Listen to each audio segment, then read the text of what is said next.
Hey, friends, welcome to Unmasking with Cindy and Sarah. We are so glad to have you back on the pod today.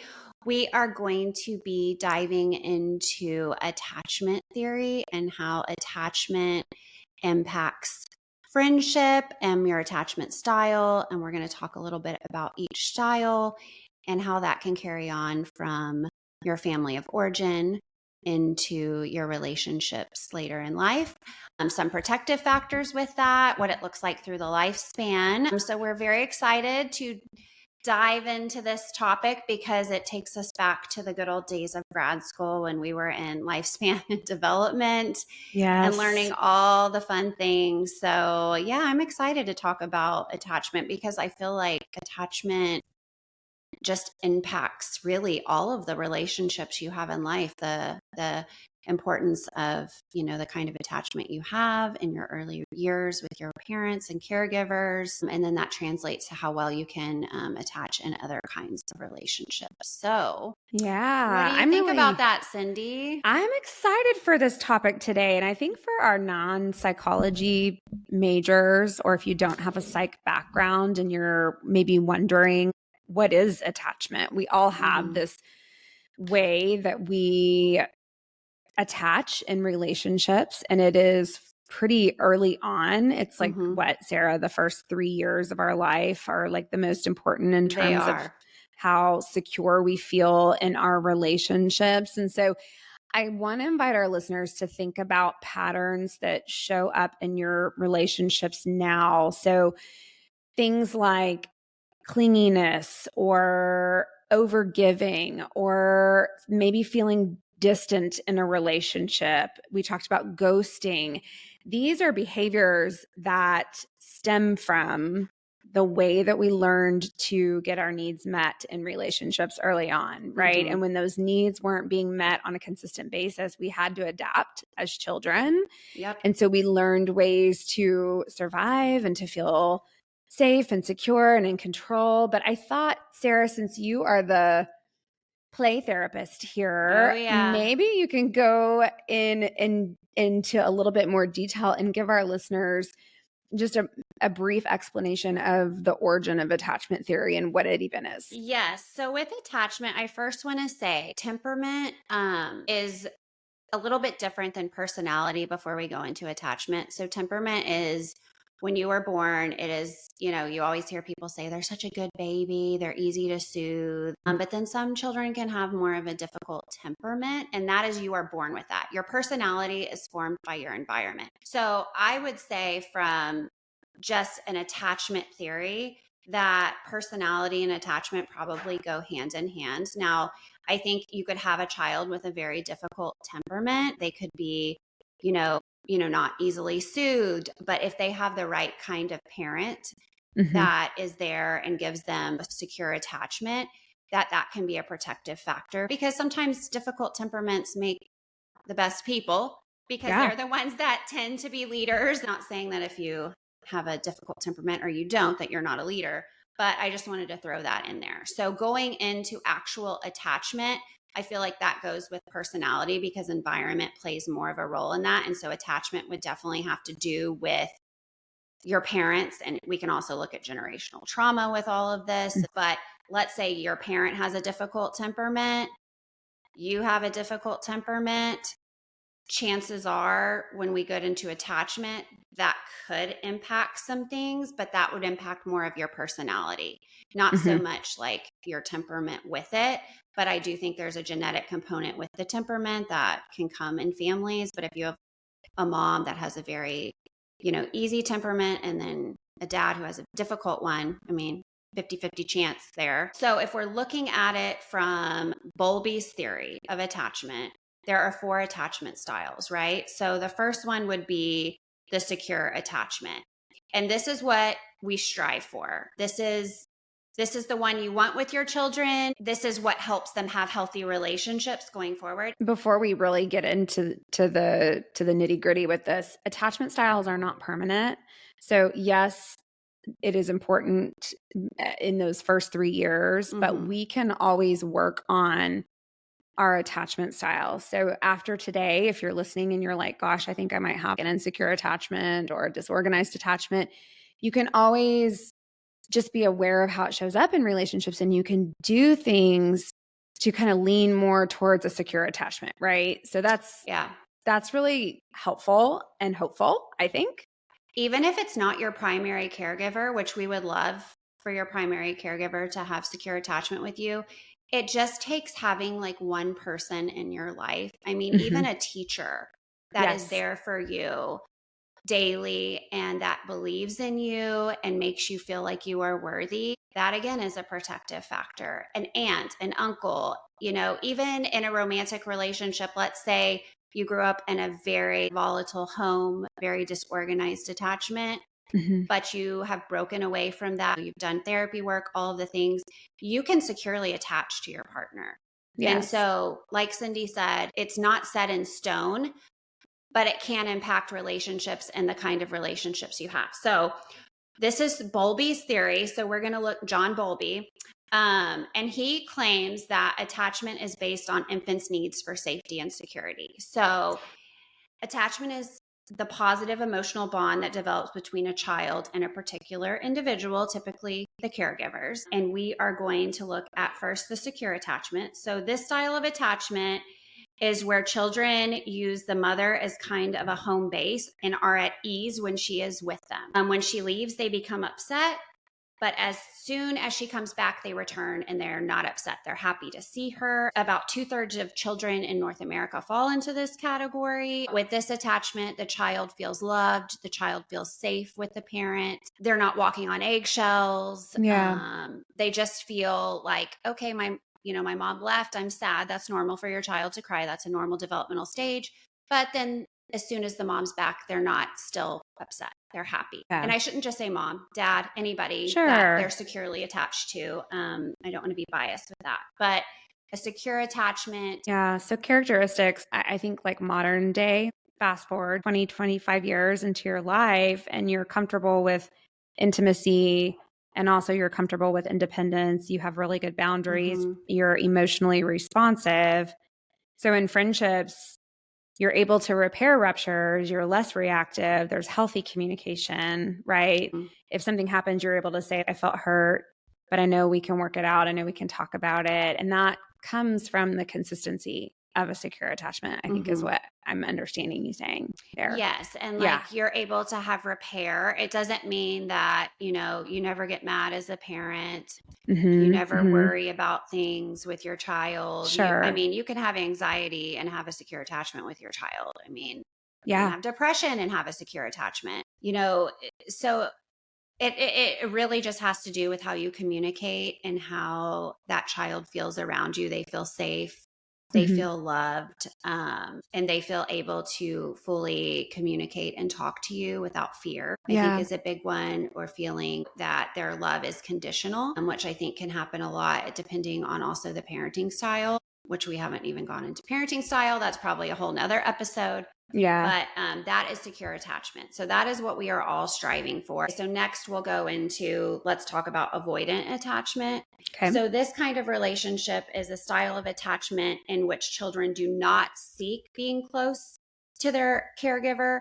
After their caregiver has left, they seem to avoid them. When they return, as if they are angered. About 20% of children in North America can have this style of attachment. And really what I look for the characteristics of an avoidant attachment is just there's no bond from the parent.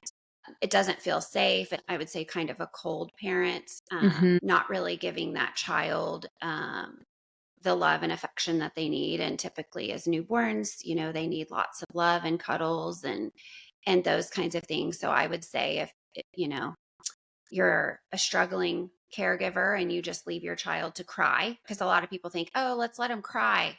Let the baby just cry it out for hours and hours. And I get it. We're all tired.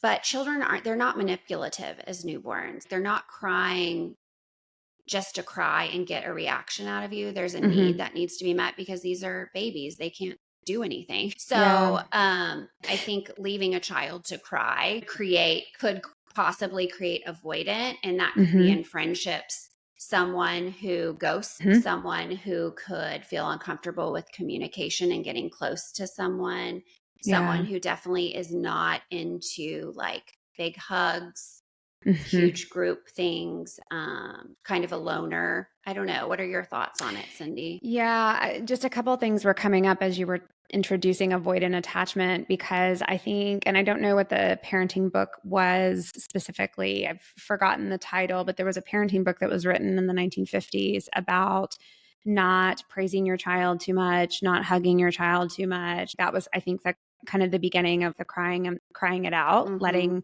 babies cry it out at a certain age, because the theory was that if we gave them too much attention, that we would be overindulging. Coddle them too much. Yeah, we would coddle them too much. And so you see a lot of the boomer generation. I know my mom for sure would have described it like that, there was a little bit of aloofness and maybe some disinterest, because it's really characterized by this discomfort with closeness and valuing independence over connection. Oh, yeah. That's a huge one. And so for me personally, like, I had a secure attachment with my grandfather, but my grandmother, it was 100% avoidant. It wasn't that she didn't love me. I knew she loved me deeply. However, if I had big feelings, I was often left by myself to sort it out. Or, we're just not going to talk about that. We're going to just go straight to the solution. And so as a result, what I struggle with personally, and I'm working on it, I'm a lot better, but when there's conflict, I have this tendency to kind of withdraw or delay emotional conversations because I don't always have the language for it. I can do it with other people if I'm not involved in the relationship. I mean, that's my life work, right? But personally, I'm not doing it intentionally. I'm doing it because that's the practice that I had. Like, I was really kind of left to my own devices to sort it out. Yeah. And so it might, again, present that I'm disinterested or aloof, but I was not as comfortable with that emotional space. Well, it wasn't safe. It wasn't safe for you. Yeah. And there was a lot of rejection with it. And I think the boomers did not have any support when it came to their parents. I think of like Mad Men, Betty Draper. Yeah. She was, I would say, she was a very cold mother. They call them like refrigerator moms in the 1950s. And they blamed a lot of autism, because I did a paper on Temple Grandin, and they told her mother, I'll never forget, that she was a refrigerator mom and she didn't love her child. And let me tell you, Temple Grandin had an amazing mother in the 1950s that advocated for her and rooted for her and provided probably more support than some parents do now for a child that there was not a lot about autism back in the day. And they would say it's because the mother, was always on the mother. The mother didn't love them enough. But then she had other children that were fine in the home. So I'm like, that makes no sense. She's got 3 kids and she loves all the children the same. But they would say that it was infantile schizophrenia if there was a cold mother back in the day. And that's what they looked at autism back in the day, and these cold moms. But, Betty Draper was, I would classify her as a cold mother. She was not a loving advocate for her children.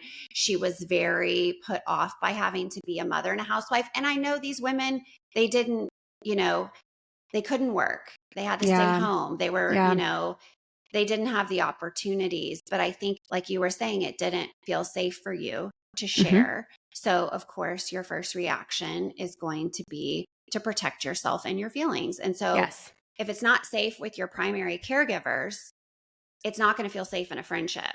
So you're going to avoid in a friendship because you don't want to get hurt. Right. And so if you haven't had that modeled, those uncomfortable conversations, you're going to run. And I'm the same way with an uncomfortable situation, because you don't want to be rejected. Yeah. That's really what it comes down to, in your feelings. And so now Gen Xers, and I think really millennials, are really taking it on, but we're having to learn to self-regulate and discuss feelings and nurture like ourselves and our children. Because I think the younger millennials probably got more of that, but I consider myself like on the cusp of Gen X / elder millennial. And feelings were just, you need to be quiet. Stop. Stop crying. Stop Yeah. crying. What are you going to do about it? I know. And it's so funny now because with my daughter, I'll tell her all the time, you need some space, but I'll also stay near her in proximity. Because what it says when you say time out, go to your room, go to the corner, what you're saying is you're uncomfortable with your child's feeling. You don't want the uncomfortable feeling. But when you say to them, okay, I'm here when you're ready, and you sit there, you're letting them know, I'm uncomfortable with you, but you're learning self-regulation skills, and I'm not leaving. I'm going to remain calm with you. Yeah. And I think that is a very powerful message to this new generation of children. And I know, Cindy, you have done so much work for your boys to feel safe to share their feelings. And I'm doing all the work too. But I think, we were just like, go to your room, be quiet with your feelings. Like, yeah. I mean, yeah. Even now, you and I both talk about how we'll go off to cry by ourselves. And then we're like, okay, pull it together. Yeah. Everything's perfect. Everything's great. Everything's great. Right. But I think I love like what you're hitting on there about saying like, I'm not going anywhere. Have these feelings and I'm not going anywhere. Because I think when it comes to female friendships specifically, a lot of the reason why we do that slow fade and we don't talk about the hard things is because, again, we're fearful of them going somewhere. So it's easier just to mask it and just to act like everything's okay. But then that ends up in resentment and a whole bunch of other issues, right?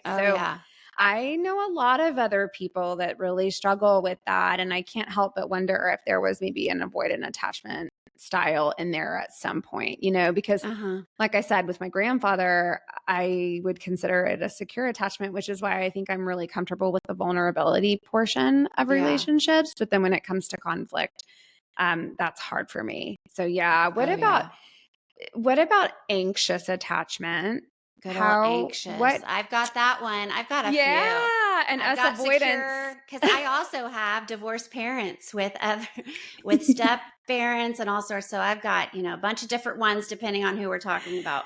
Sure. But ambivalent/anxious attachment. This is a style of attachment in which children display a combination of positive and negative reactions to their caregivers.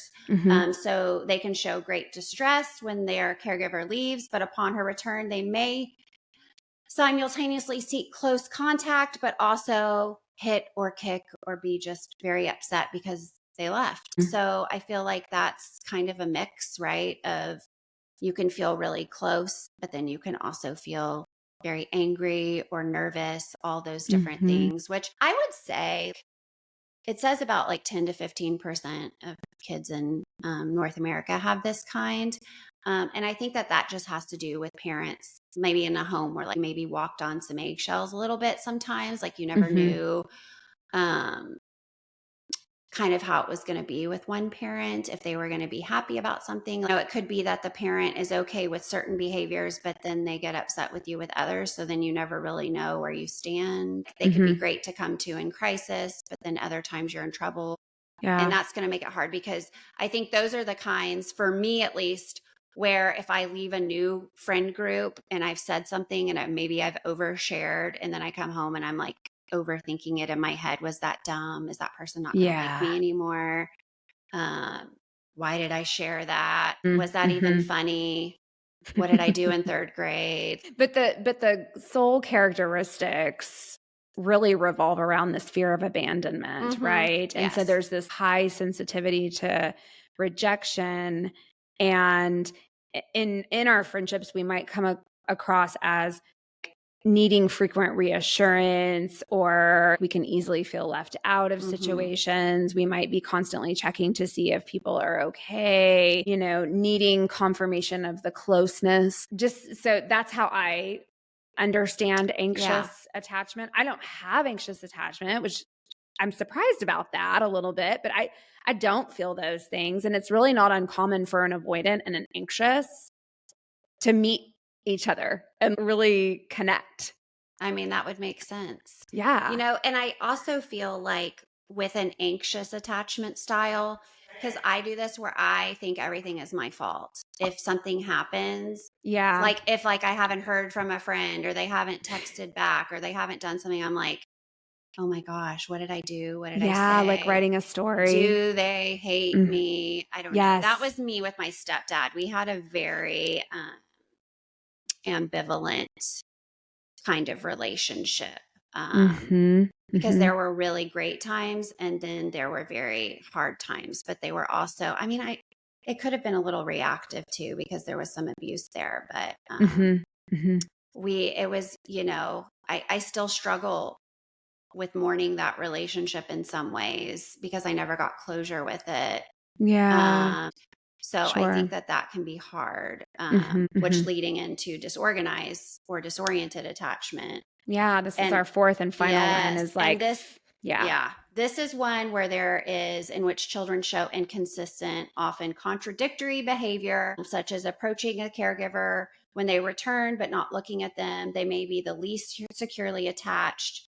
The child's attachment style usually determines relationships later in life. So with this one, it's very reactive. And this one typically occurs for children that are in traumatic events with their caregivers, abuse, Mhm. Mhm.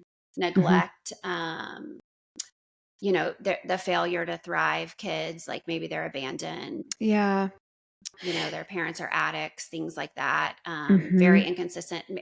I would also put children who are passed around from different homes Mhm. within the family because maybe there's addiction and things like that going on. Severe cases. Yeah, there's a kind of this desire for closeness, Hmm. but there's fear of getting hurt. So it's this emotional push pull. And in friendships, I think how that presents is it can look like love bombing, Hmm. like it's really intense, yet it's inconsistent. And so there's Hmm. some trust issues. There's real difficulty with emotional safety. And so this might feel like forming like a deep bond with that Hmm. friend really quickly. But then there's ghosting when there's conflict or vulnerability arises. And so it leaves the other person feeling really confused a lot of times. So I would say that's a really common characteristic of a Yeah. disorganized attachment that you would see a lot. I don't know. Yeah. What about you, Sarah? Any other No, things?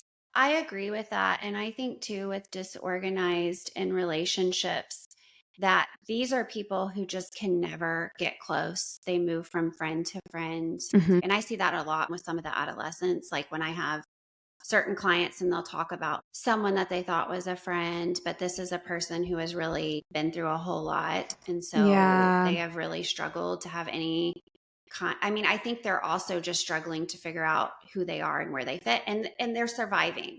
So these are people they just move kind of where they can, when they sure. can, for what they need. It's almost like they're getting a need met and then they Mhm. move on to someone else, I would say, with just Yeah, disorganized attachment. Whereas, like avoidant or anxious attachment, that would present a little bit different. I think the mhm. disorganized attachment's trauma response would most likely be to either flee or to fight, where the avoidant would definitely flee.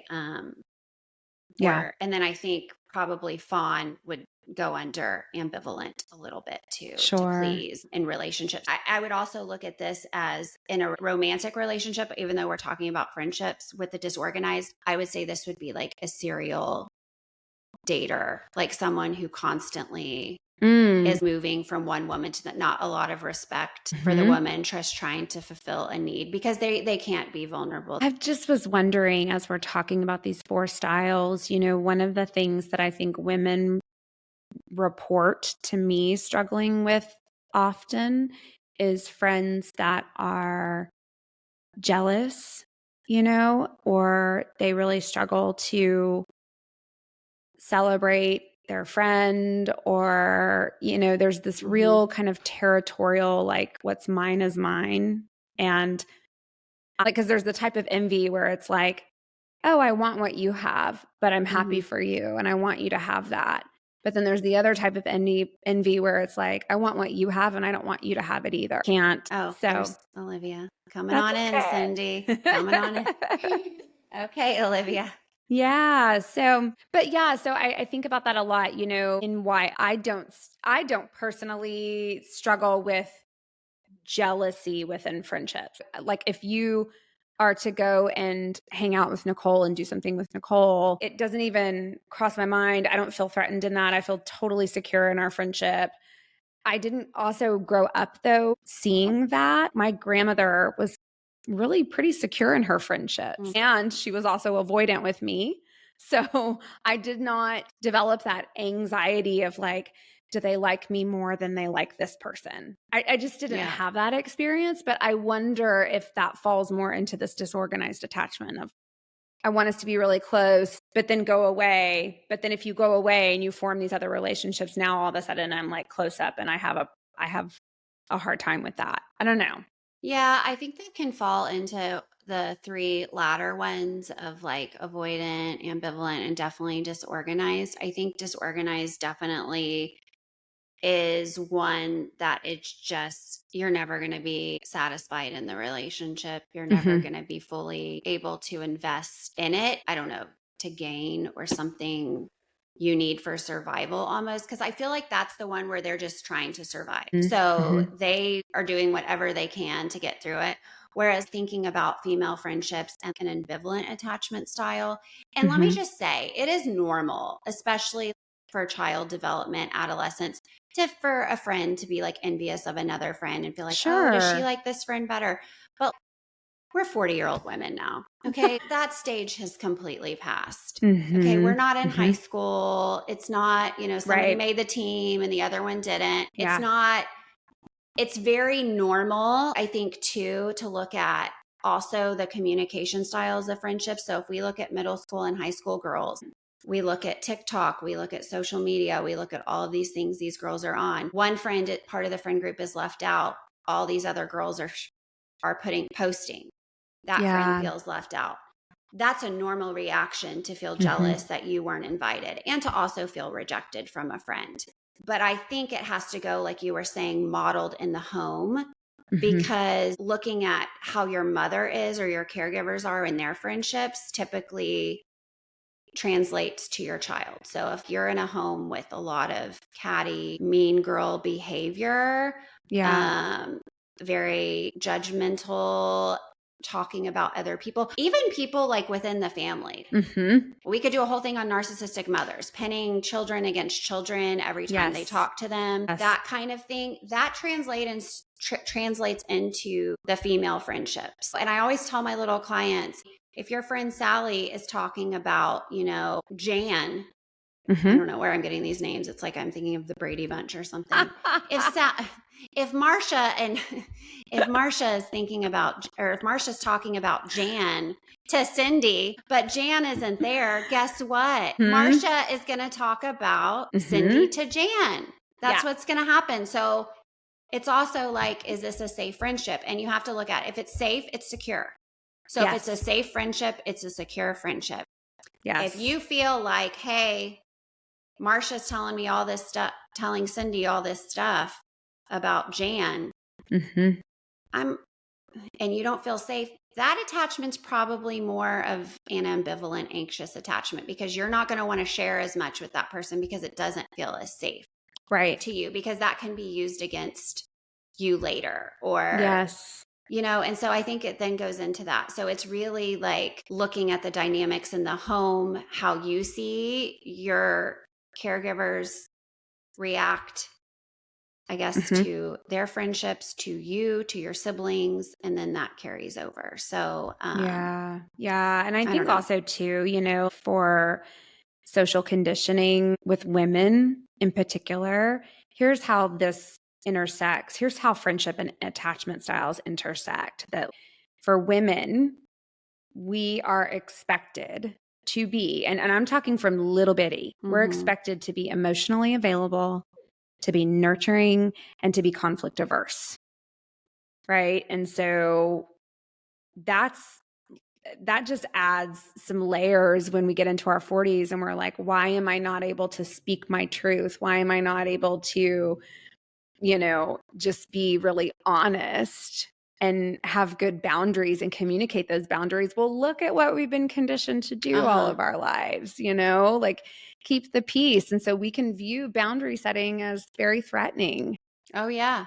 Yeah. And So, you don't want to ruffle any feathers. And yeah. the hard part with that is if you say everything's okay because you want to avoid the uncomfortable, but then you're talking to other friends within the friend group, Mm-hmm. or, however it's playing out, and with what's going on, that makes it difficult because you haven't worked through it. And so it's still lingering. Yes. And then it becomes even bigger. And then people start taking sides. And then Mm-hmm. it becomes a thing that it really doesn't need to be. And as grown women, like, Yeah. come on. Totally. Come on, ladies. Just tell your friend if you're having a hard day. And if Let's they love you, just they'll be there. And if not, maybe that's not your friend. exactly. And so I'd love to shift into some ways that we can take this information about our attachment styles and work on this.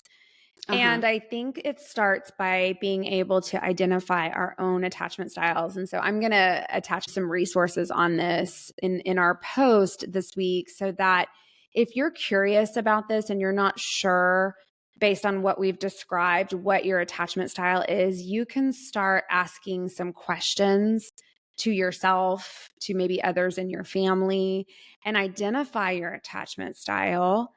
And or maybe you kind of fall into two different categories. That's okay too. It doesn't need to Or be so cut 3 and or dry. 4 or Yeah, 5. exactly. And so when you Little identify, chameleon. A you're little a chameleon. chameleon. Totally. Totally.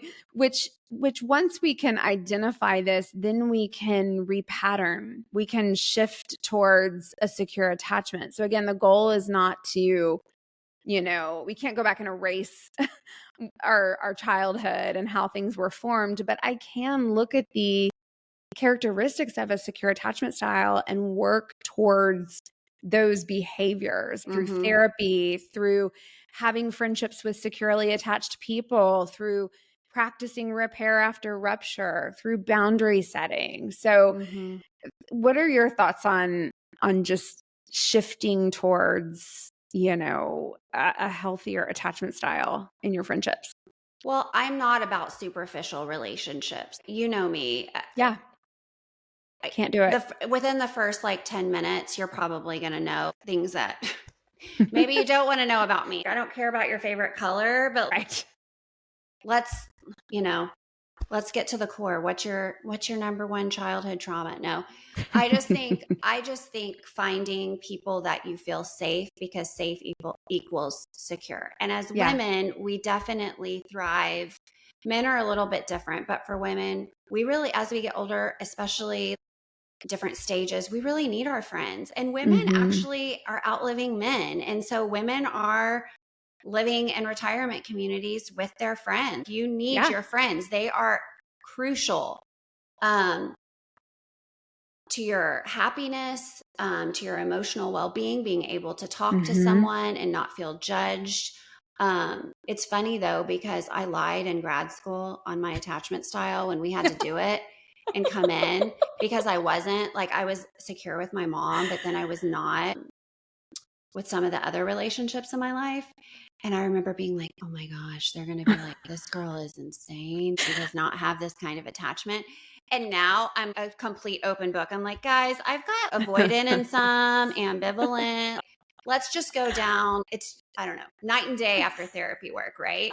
But I remember that Yes. was like being a perfect girl. Like, I'm going to just go in and be like, everything is great with me. I'm going to mask my way through this.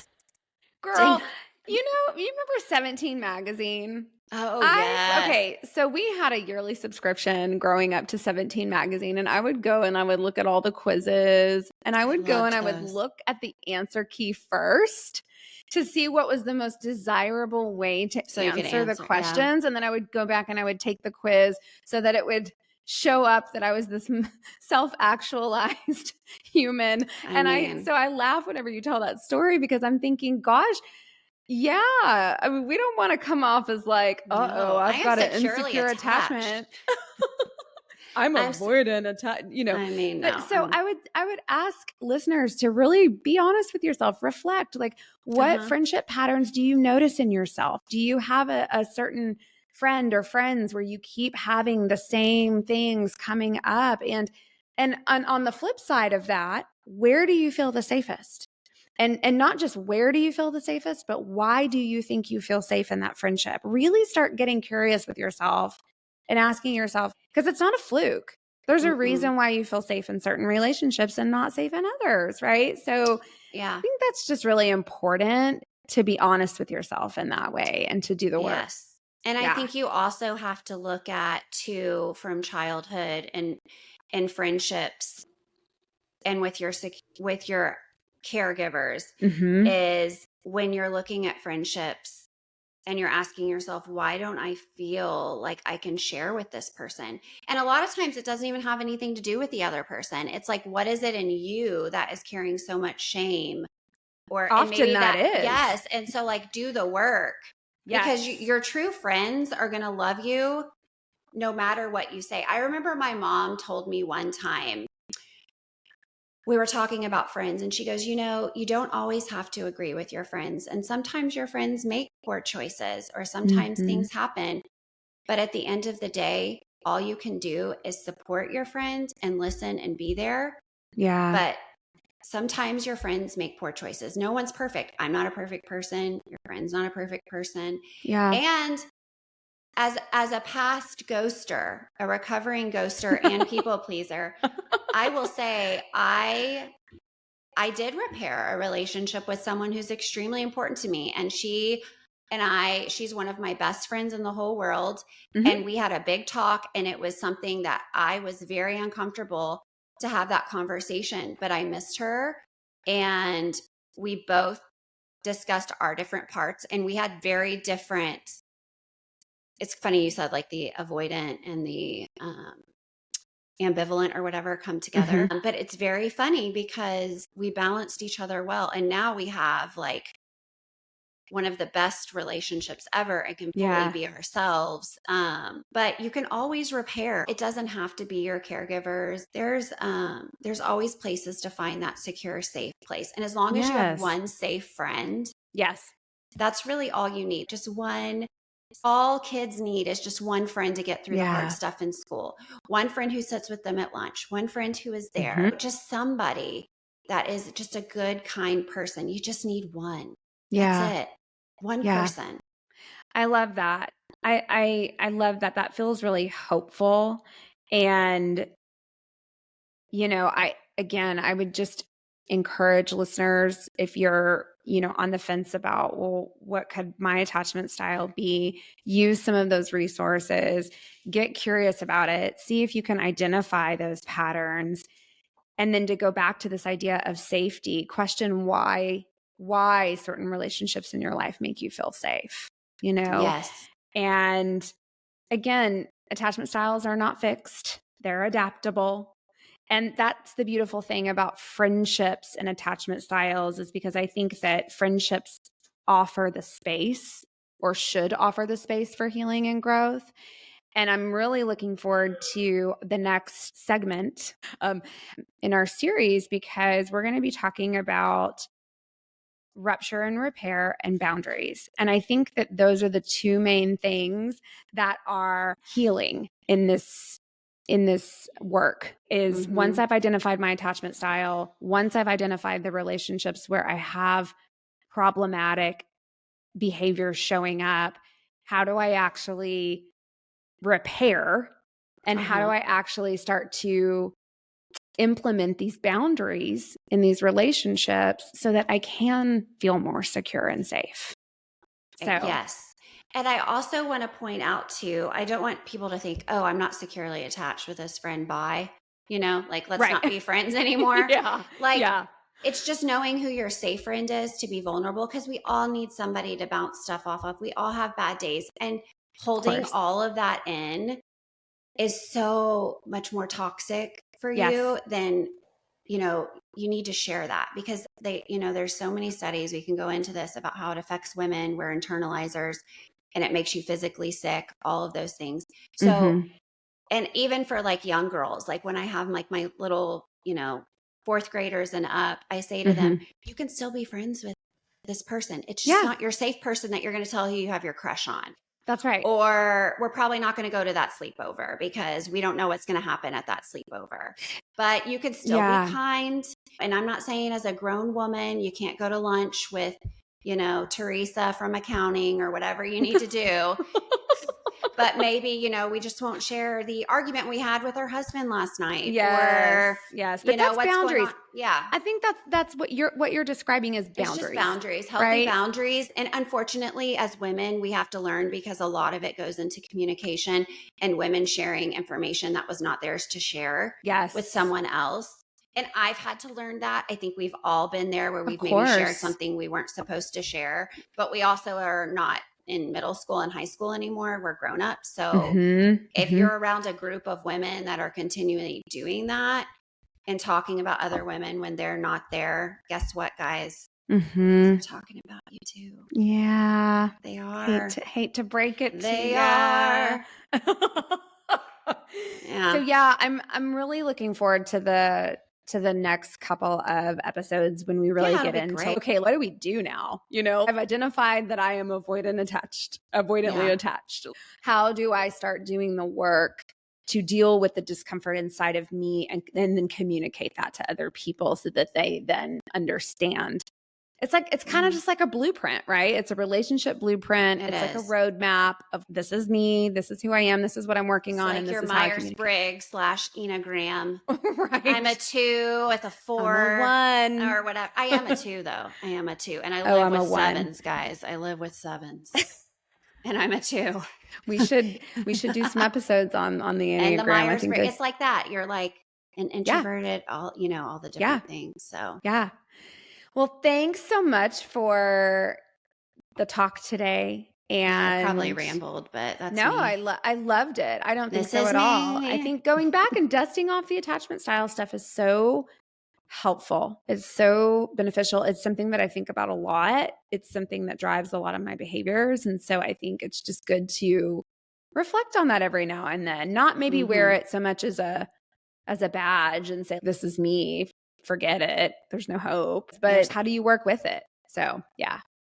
Yes. Join us back next time as we get into the rupture and repair and boundary work.